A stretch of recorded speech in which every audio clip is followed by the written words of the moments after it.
Okay, how are we all doing today? Yay! Yay! Okay, so I'm Nicole Forsgren. It says CEO and Chief Scientist. Let's be real. I play around with data. I have been the lead investigator on the State of DevOps reports. Who here has heard of that? Do we know this? Who here has taken it? Who's here done the survey? Love you. Love you super hard. Okay.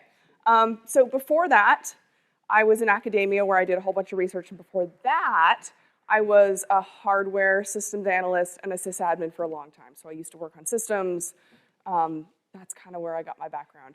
And I love LISA. This was my first tech conference, so I've been coming to this for a long time. So I'm going to talk about what I learned from 4 years of sciencing the crap out of DevOps. So this is what we'll talk about today. I'll start by talking about how to make your data suck less. I'll talk about this in the context of survey questions because the State of DevOps report uses survey data. And we do this because I need to collect a whole lot of data in a pretty compressed amount of time. I collect thousands of data points from thousands of teams around the world in about a four to 5 or 6 week time period. That's why I use survey data, because if we think about it, like, is there any way I could get you to give me your actual log data in 2 to 3 weeks? Like, would your security team let me do this? Would your legal team? No, let's be real. There's no way. But we can still use and apply these same methods to your log data. So I used to do log data before I ever started doing psychometrics. And I still use these methods when I combine data sets. So we'll talk about writing good survey questions, and I can talk about applying these methods and thinking about it when we use log data and system data. Making sure the survey questions are good with science. And then we'll go into what we found that we did and didn't expect. I'll talk about things with continuous delivery, mostly the technical stuff, and how it also applies to some of the ops things. Talk about things with management. I'll also talk about things with culture. So I'll start. So we're saying, I'll turn around, right? I do surveys. Who here thinks surveys are... No, come on. Who here thinks surveys are awful? Some hands. It's okay. You don't hurt my feelings. That's fine. Who here thinks log data is good? Okay. Who here has seen crap data in your log files? Every single hand, right? So we can get bad data everywhere we look. So, by the way, if you walk up to me later and you tell me that everyone lies in surveys, I'm gonna put on my super polite face and say thank you. Thank you for your feedback. And then I'm gonna remind you that you just raised your hand when you told me that your log system data is also full of lies, damned lies. We can get bad data anywhere we look. So the important thing is to take careful steps to make sure that we have better data out of any place that we get it. Because, by the way, there are very good commercial systems or open source systems that have known bad data in them anywhere. And I've seen this several places that I've looked, right? Sometimes they give us really pretty charts and graphs, and so we run along our merry way. But because I like data and I like doing analytics myself, I'll dig into the backend or I'll dig into the APIs, and once I start digging, I'm like, oh, this entire data set's corrupt. And I actually contact the product team, and they're like, oh no, but we give you charts. And I'm like, but it's bad, it doesn't work.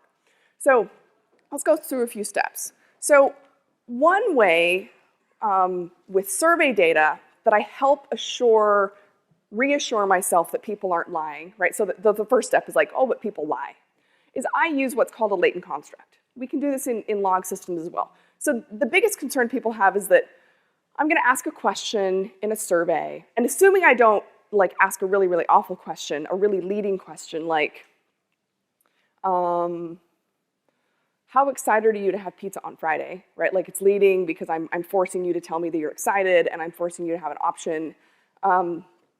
You could lie on a question, right? It's pretty easy for someone to lie on one question. I use a latent construct. And what that means is I ask several questions that get at an underlying idea. Because sometimes I can ask one question, like the temperature of a room. But even if I ask the temperature of a room, that's only accurate for one place, right? So a latent construct, if we imagine like a Venn diagram that overlaps in a whole bunch of different areas, but that core underlying idea, this is true. So when I ask questions about, say, organizational culture, I ask about several different pieces of organizational culture. And as long as I can capture where they overlap concretely, the construct of organizational culture, it's really hard for someone to game the system because you have to know every single question that I've asked about organizational culture, and you have to lie on every single question in the same direction and to the same degree. And every single person on the team has to do that. So when we think about our log data, or our system data, if we only capture one item, if that one item is off, we don't know that it's off. If I only ask you one question about your organizational culture and it's off, or you lie about it, or, let's be real, if I screw up and I ask it wrong, I don't know. But if I ask you 5 questions and I ask this one wrong, and it's bad, I still have 4 questions. If you're relying on one measure and that one measure is wrong, you don't know that it's wrong or it's bad. If we rely on 4 or 5 questions and one of them's bad, we can detect that the one is off. And we still have other measures that can help us understand and represent the underlying behavior of the system. So we can do this. So when we're using survey questions, we call this psychometrics, because it's part psychology and writing, and it's part metrics. So we do this, I say, to make our survey data good. Okay, what it really is doing is it's giving us a reasonable assurance that what I'm actually measuring is what I'm actually capturing. What I intend to measure is what I'm actually getting back. It includes a few different steps. The first thing it does is like a manual step of construct creation. So I start with carefully defined measures, right? So I'm like, this is what I want to ask. This is the idea that I want to go after. I define it. I carefully word all of my ideas and my questions. Oh, by the way, if possible, I use previously validated constructs, which is like legal plagiarism, right? If we know there's a really, really good method out there, if you know there are good tools with very good underlying data, right, we can use this. If we know there's good code and scripts out there, we can use that. Otherwise, we can carefully write new questions. I do a card sorting task. So I'll write a whole bunch of questions on 3x5 cards, and I'll go to 10 or 20 of my closest friends and ask them to sort them into piles. Make sure that the things I think make sense in my head make sense to everyone else, and they end up in the same stack. Then I go collect data, and I do this statistically. So statistically, based on everyone's responses, I can establish both discriminant and convergent validity. Discriminant just means it's not measuring anything it's not supposed to measure. Convergent means it's measuring all the things it's supposed to measure. When people answer these questions, they kind of load together. When I say load, like they end up in the same piles as basically a statistical card sorting task. Reliability means everyone is basically reading it the same way. So these tests, especially on the bottom, make sure that those 5 questions or those 5 data points, I've done this with log files as well. It helps me reduce the complexity of my data set. If I have 20,000 data points and I don't want to deal with 20,000, I can reduce that data set, combine them into constructs, maybe only deal with 10 or 20. And if I have 5 data points that I think are talking about one thing and the one just, we say it falls out, I still have 4. I know they're talking about that same idea, that same underlying construct. So here's an example that we used. We wanted to talk about culture. So who here has heard that, like, well, technology is easy, people are hard, right? That's true. And so we always say that we kept hearing culture is important, culture is important. Okay, is it actually important? Or is it something else that's important? So we wanted to add culture to the State of DevOps study starting back in 2014. So does it actually matter? Or is it something else that's important that has to do with people? I went back into the research and the literature. What kind of culture is it? Is it national identity and norms? That shows up in the financial literature. Is it an adaptive culture? Is it a culture that values learning? By the way, that's significant. We found that in the 2014 study. But what we really wanted to look at, what we decided to study pretty intensely, was a culture that values information flow and trust. We picked this one because it turns out this one's pretty special. Because a lot of the research, a lot of my prior research that I did in my dissertation found that working environments that are high risk, highly complex, stuff goes wrong all the time, to predict safety outcomes, we really need to account for this type of environment, particularly when things go wrong. That's IT, right? So we found work by Ron Westrum. He's a sociologist, and he studied these types of cultures. He studied hospitals, air traffic control, nuclear systems, and he came across this great typology that predicted safety outcomes and performance outcomes. So we started with this. And this is what his typology looks like. So this is what it looked like, but this isn't survey questions. But it looks really good, and we're like, this sort of sounds like what a bunch of people have been talking about in like DevOps land. So here on the left, who here has a friend that works in a pathological culture? Low cooperation, messengers are shot, responsibilities are shirked, bridging's discouraged, failure leads to scapegoating, and novelty's crushed. Like this really yeah, right? Like this sounds like environments that we've heard of. Okay, what about a bureaucratic culture? By the way, we see about 15% of our total population we've got about 20,000 data points now around the world. About 15% fall into that. Bureaucratic culture, modest cooperation, messengers are neglected, narrowly defined responsibilities, bridging's tolerated, failure leads to justice. Like this actually sounds like all of the business textbooks that I read back when I was going to college. Like this is the perfect working environment. Novelty leads to problems. This is about 55% of the population who here works or has a friend that works in an environment like this. Okay. Now, generative or a performance-oriented environment, these are high trust, high cooperation, messengers are trained. So when we say messengers are trained, we train people to bring us bad news because then we surface all of the problems so they can be fixed. Risks are shared, bridging's encouraged. You know, we keep hearing this like, now it's almost a cliche, like break down silos. Failure leads to inquiry, and novelty is implemented. Who here works in this kind of an environment? Okay, more hands. This is about 30-ish% of the population. So this really seemed like it fit what we were looking to find. We do see, by the way, statistical differences here. But like, we're going way back. We were first starting to look here. We wanted to find a way to turn this into survey questions. By the way, here's the thing. We say they're survey questions. When you're doing good research, it's not a question. It's a very strong statement using clear language because you want people to be able to answer strongly disagree as a 1, strongly agree as a 7. Always use odd numbers so that you can have a neutral in the middle, right? You need people to be like, maybe not.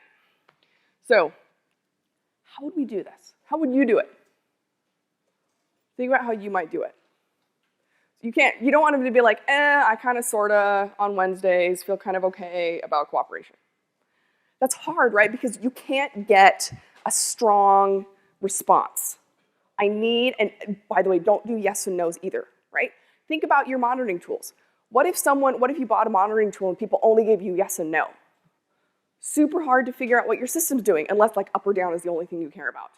It would be really nice to know if you're about like low, medium, high, right? We want yes and no's. So here's what we did. What we did is we took the generative, we took the positive, right? Trying to be positive. We turned these into strong statements that people could strongly agree or strongly disagree with. So on my team, information is actively sought. Failures are learning opportunities and messengers are not punished.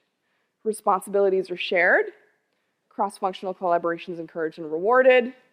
Failure causes inquiry and new ideas are welcomed.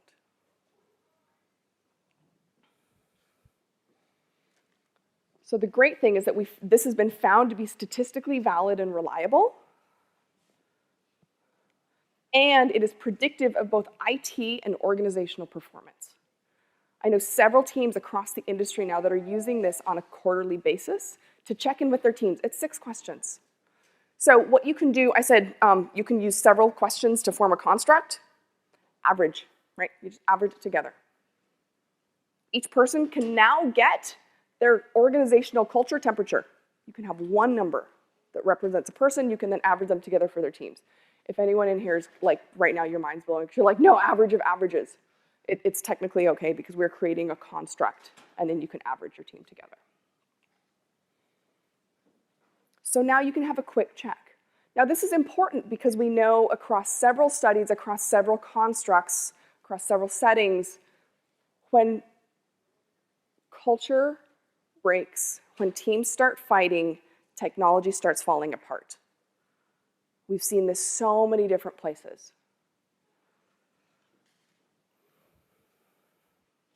As like a quick aside, I had a friend do some of her postdoc work. It wasn't really postdoc, but it was basically postdoc, studying some of the scientists at JPL, Jet Propulsion Labs, and they studied two teams. So one team was the Mars rover team, and that team was organized where, like, at the end of the meeting, you all had to go around and say, I am happy, I am happy, I am happy. And if you weren't happy, like, the meeting was not done. Mars rover was supposed to live, right? Like a few months, I think it lived years. The other team was the Jupiter Cassini mission. That was a fully, like, matrixed team. Each team had their own camera, so like you had to decide ahead of time whose instrument was pointing at the planet to do your thing. You couldn't reorg, right? The robot is gone. Robot is super gone. When that team starts fighting, the robot starts breaking. And it's not like they're fighting and like sabotaging it. The robot is around a planet. The robot is gone. When the team starts fighting, the robot starts breaking. Like, they can tell. Sometimes the robot would start breaking, and they'd be like, what happened? Okay, who started fighting? We see it in our own systems almost every time. So it can be a good check. We know that culture is important. And it's predictive of both IT performance, and in case you have like a boss person who's like, I don't care about our IT, I only care about making money. It's also predictive of organizational performance. And organizational performance is profitability, productivity, and market share. Okay, so here is a fun, interesting example. We all get to play along now. So I just talked about doing a like statistical card sorting task, right? We hope that they all fall into one pile. What happens if they don't? So here's an example of notification of failure. I think we did this in 2014. So at my organization, we are primarily notified of failures by reports from customers. We are primarily notified of failures by the NOC. We get failure alerts from logging and monitoring systems. We monitor system health based on threshold warnings, and we monitor system health based on rate of change warnings. I had like my card sorting task with all my friends, a bunch of people, and it seemed like they all make sense, right? These are all notification of failure things. Now, we had a surprise though. Can you spot it? I'll tell you, like it didn't load into one pile. Any guesses?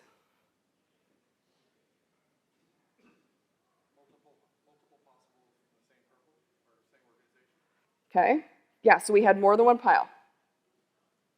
Now, it doesn't tell me why, so I had to guess why. I had two different piles. So my guess was that I had notification from near, or like inside, right, closer inside the org, and notification of failure from farther away. That explanation kind of makes sense? It just loaded into two piles. Okay, guess which one is highly correlated with IT performance?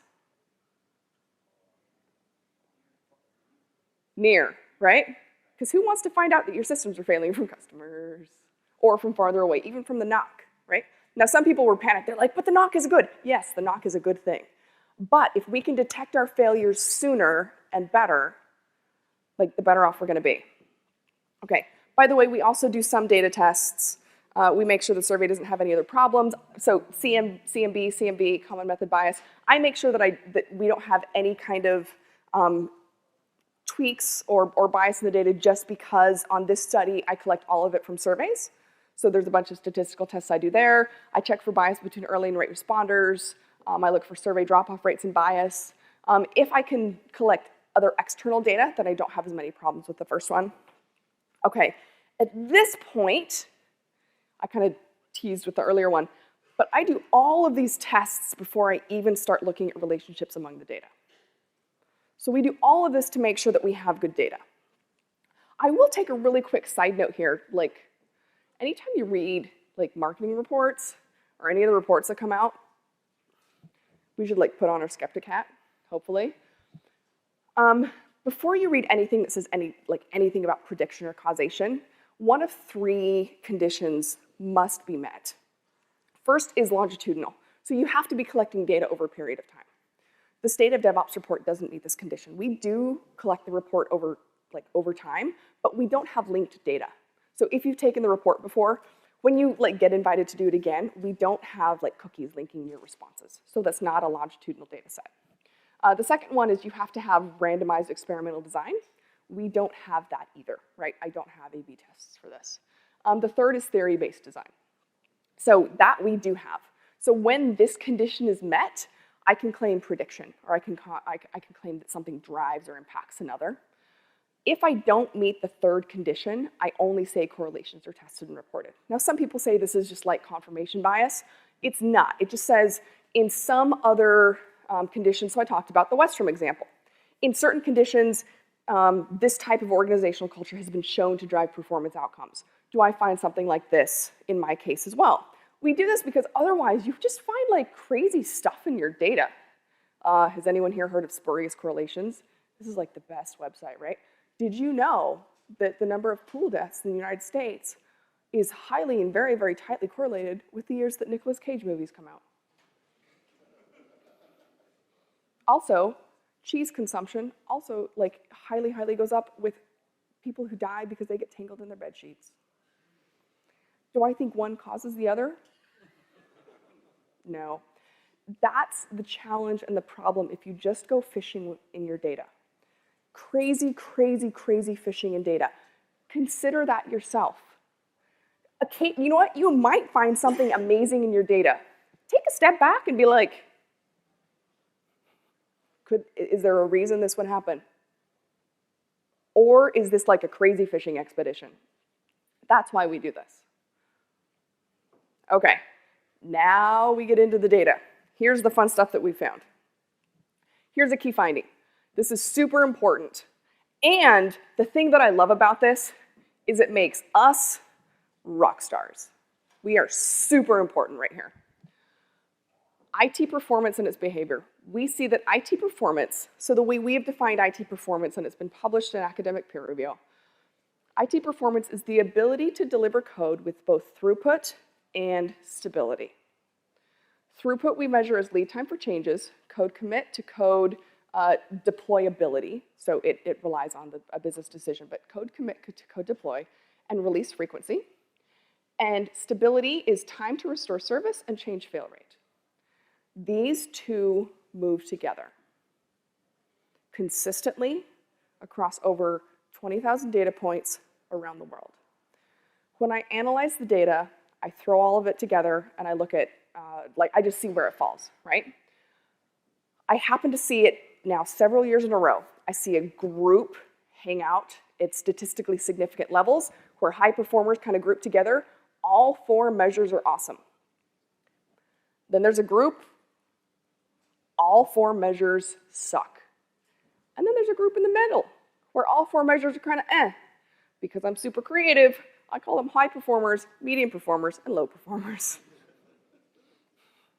Also because then I don't have to explain it to people, right? High, medium, and low. So high performers, all of them are good at statistically significant levels.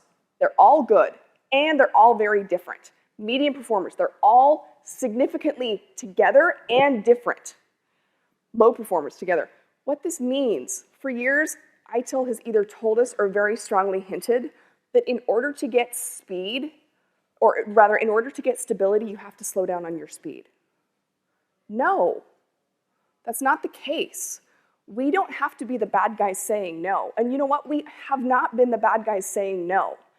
If you involve us in the deployment pipeline, if you involve us in the core work of the business and delivering business value, if we are a core piece in what is happening, everything works. The high performers, everything's happening. There are no trade-offs happening. The low performers, all of it sucks. If you're slowing down in order to try to get faster, everything slows down. even the medium performers, I don't see trade-offs happening. We are a key piece of what is delivering value for business, and I think that is super important and super interesting. Yay, IT ops. We give Secure Hands, Tails a hand. I'm serious. I love this. We were super excited to find it. The next thing that is a solid next piece in this that I loved finding is that IT performance matters. It's not just that we are a key piece in that IT performance construct, but that IT performance matters to the overall organization. Firms with high-performing IT organizations were twice as likely to exceed profitability, market share, and productivity goals. We also found that IT performance is predictive of organizational performance. And I think that's absolutely key. Because for years, we had been told that, like, IT doesn't matter, and IT is a cost center. Who's heard that way too many times, right? That sucked. It actually showed up in an HBR article in 2003. Nicholas Carr did us all a disservice. It was true back in 2003, but you know what? It is not true anymore because we have changed the way that we make software. So we are absolutely an integral component in driving value for organizations. And this was super exciting. And so this is what we found. So, and look how different it is for high IT performers versus low IT performers. High IT performers, their deployment frequency is on demand compared to the low IT performers. It's somewhere between once a month and once every 6 months. And what a difference that can make for your organization. Lead time for changes, again, code commit to code deploy, either actual deployment or like you're just waiting because the business decides like they're gonna wait because it's a business decision. But less than an hour or between 1 month and 6 months. MTTR, less than an hour or less than a day, because really, like, slow is the new down, right? Like, you just can't not be able to recover. And then change fail rate, between 0 and 15% and between 16 and 30%. I will say change fail rate, we changed the way we collected the data this year. So it was binned, it was a binned collection, so the option was 0 to 15%. In the previous 2 years, it was free text input. And so change fail rate in the high performance was always between, like, the average was, or the median was like 1%, 2%, 5%. So I anticipate that was actually very much lower. Now, this was some of the technical findings that we found, which is super, super exciting. The way you can read this is everything on the left is what makes up the technical practices that are important. So effective test data management, effective deployment automation, trunk-based development, continuous integration, having everything in version control, shifting left on security. And what that does is it predicts less rework, less deployment pain, which I think is super important for us, right? Making our work better, less change fail rate, higher IT performance, identifying strongly the organization you work for, which is basically, I want to work here, my values align with the business, I'm a key piece of my team, and then these things, so IT performance and identifying strongly with the business both predict higher levels of organizational performance. Some surprises that we found. Again, we can all play along this time. We were asking which of these things measure effective test practices? Okay, think of the card sorting task, but this is statistical. Which ones don't load? Which ones fall out? There are 3. Okay. Developers create and maintain acceptance tests. And by the way, this is true for ops as well, right? So we can think about developing our environments and writing some tests for our environments as well. So developers create and maintain acceptance tests. QA, create and maintain acceptance tests. Acceptance tests are primarily created and maintained by an outsourced party. When automated tests pass, I'm confident the software is releasable. Test failures are likely to indicate a real defect. It's easy for developers to fix acceptance tests. Developers share a common pool of test servers to reproduce failures. Developers create on-demand test environments, and developers use their own dev environments to reproduce failures. So which ones, there were 3, just don't load? Like they're just not really asking the same overall idea. Do we think we have it?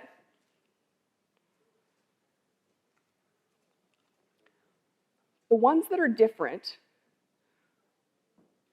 are QA and outsourced parties. We shouldn't have other people doing it. And we actually found performance differences here, and creating on-demand test environments. I'm sorry, you're saying that those three items don't seem to affect this? They don't load the same way. They aren't asking the same underlying question.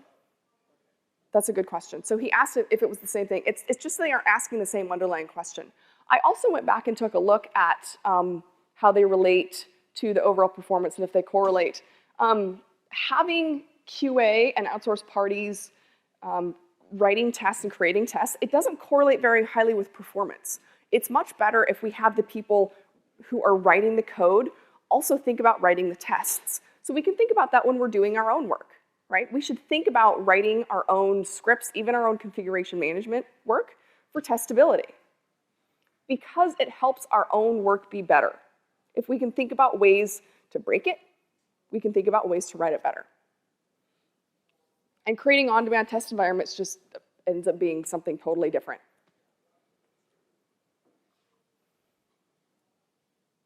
Another good key finding here was that high performers spend 20% more time on new work than low performers, and 22% less time on unplanned work and unplanned rework.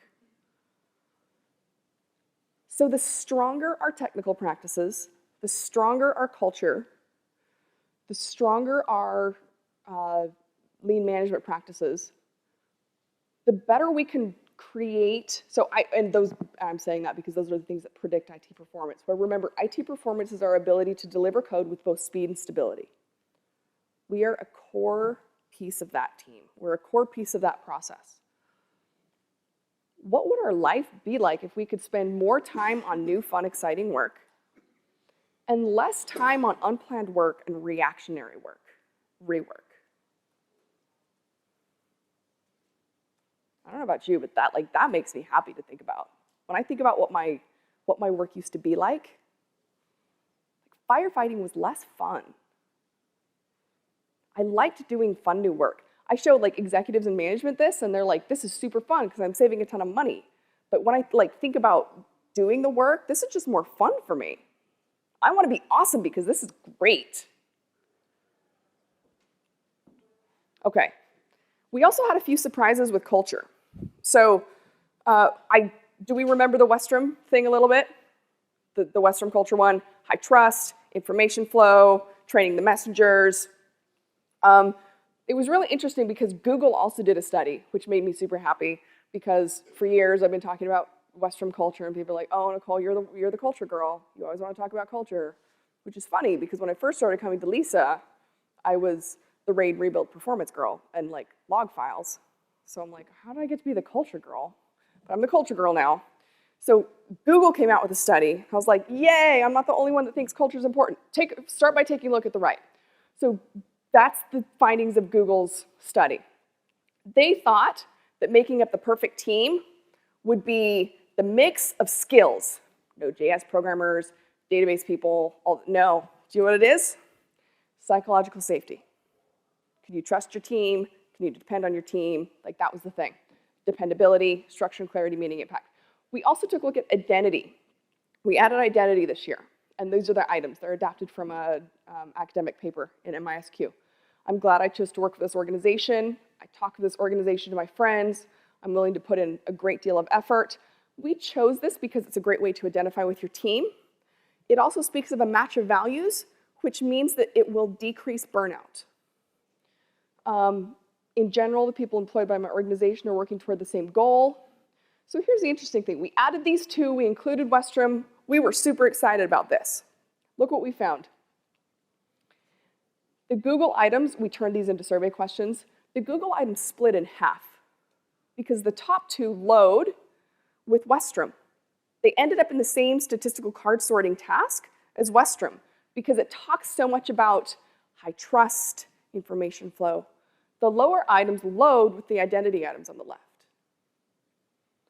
Meaning of the work, impact of the work. that was sort of interesting for us. Now, let's also talk really quickly about management. In theory, we keep hearing that things like lean management is important, managing WIP, work in progress, is super important. But when I took a look at the underlying data, the correlation, again, correlation and causation are different, but correlation can sometimes give me a hint that like prediction's gonna come. The correlation between WIP and IT performance was negligible. What's going on? Like, that was kind of surprising. Here's what we found. It relied on being a piece of a larger puzzle, which also sort of makes sense, right? That's what like the DevOps is, right? You can't just do one piece of it. It needs to be part of a larger solution. So here's what we found.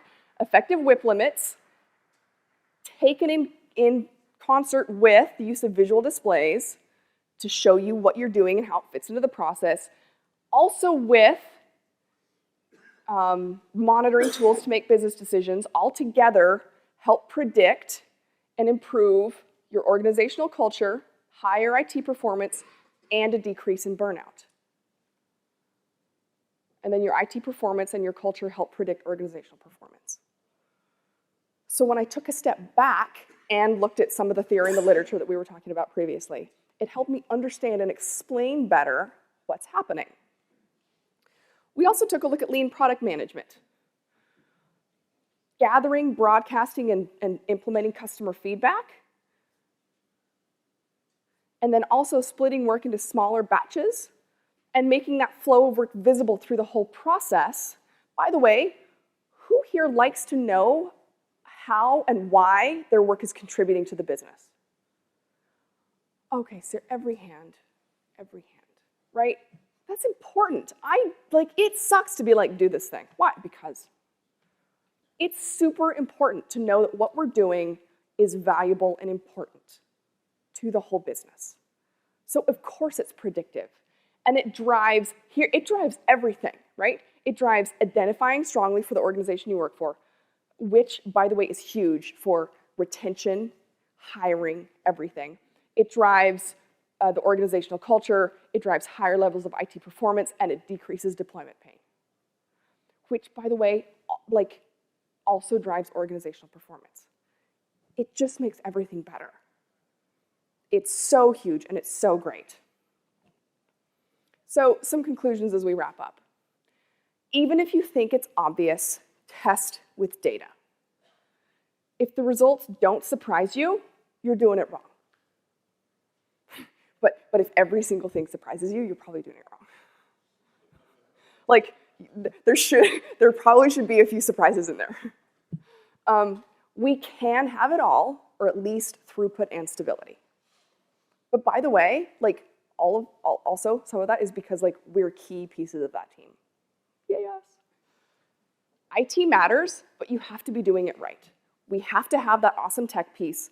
We also have to have lean management piece. We've got to have that culture piece. DevOps culture and practices have a measurable impact on IT performance and on organizational performance. We do have some time for questions, but for more sciencing, we're wrapping up an ROI white paper right now, and there's more of our peer-reviewed research up on devops-research.com. So I think we've got maybe 3 minutes for questions, or you can find me outside at the lunch break. Thank you so much.